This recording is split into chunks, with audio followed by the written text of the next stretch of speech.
बच्चों, पिछली क्लास में हम लोगों ने पार्ट 6 छोटा जादूगर ये पढ़ा था, है ना। और मैंने आपको इसके शब्दार्थ लिखने के लिए कहा था। उम्मीद है आपने इसके शब्दार्थ लिख लिए होंगे।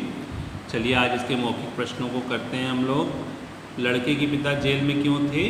वो स्वतंत्रता सेनानी थे, देश की आज़ादी के लिए वो देश जेल में थे। छोटा जादूगर जादू का खेल दिखाने कहाँ गया था? कार्निवल के मेले में।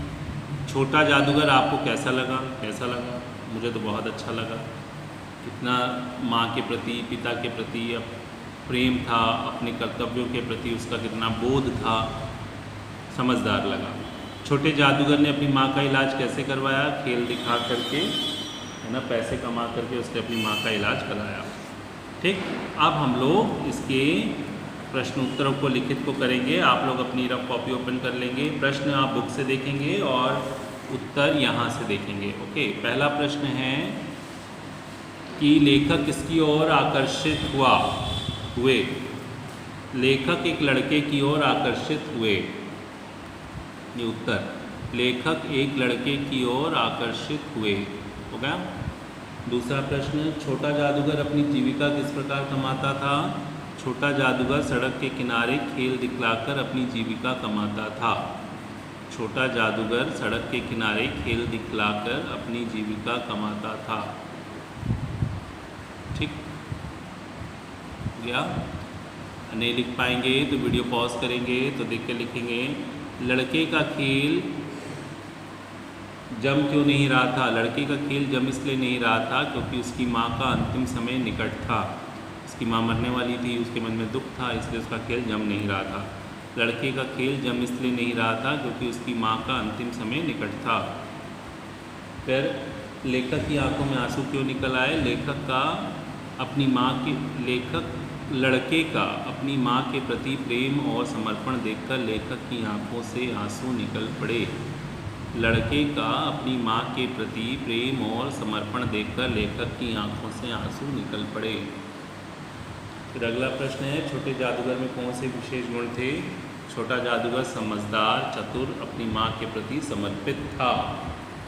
छोटा जादूगर समझदार, चतुर, अपनी माँ के प्रति समर्पित था। ठीक, ये प्रश्न उत्तर थे, इनको आप लिख लेंगे अपनी कॉपी पर। ठीक है, चलिए आगे का काम हम लोग बुक में करेंगे। बहुविकल्पीय प्रश्नों के सही उत्तर चुनने हैं। देखो, लेखक कार्निवाल के मैदान में कहाँ खड़े थे? फुव्वारे के पास, जादूगर के पास, श्रीमती के पास। फुव्वारे के पास, यहाँ मैंने टिक लगा दिया। ठीक है।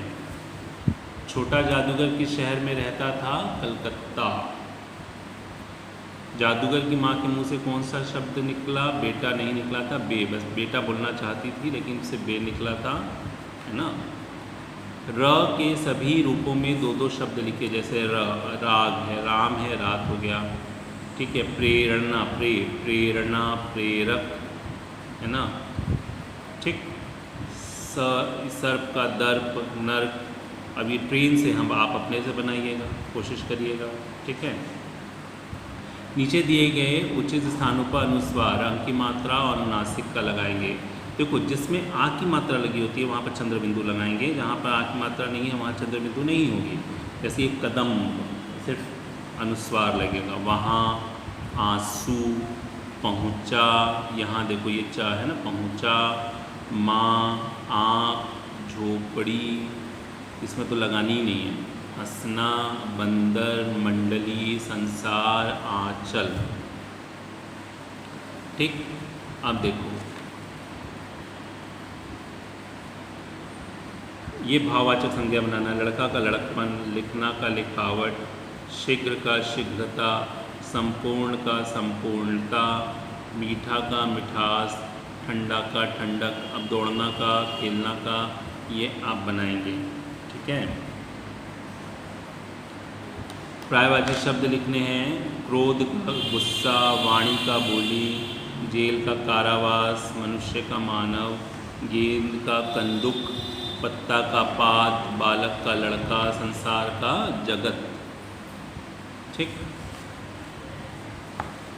अब देखो, शब्दों को पढ़ो, संज्ञा के भेद लिखो। देखो, ये कार्निवाल जातिवाचक संज्ञा है। हंसी ये भाववाचक संज्ञा है। जादूगर ये व्यक्तिवाचक संज्ञा है ना। जादूगर ये जातिवाचक संज्ञा, जादूगर तो बहुत सारे हो सकते हैं ना। झोपड़ी, ठीक,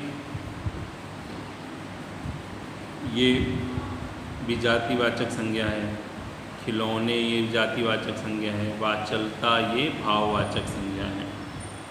ठीक, ये चैप्टर आपका कंप्लीट हो गया बेटा। अगले क्लास में हम लोग नेक्स्ट चैप्टर करेंगे, तब तक के लिए बाय।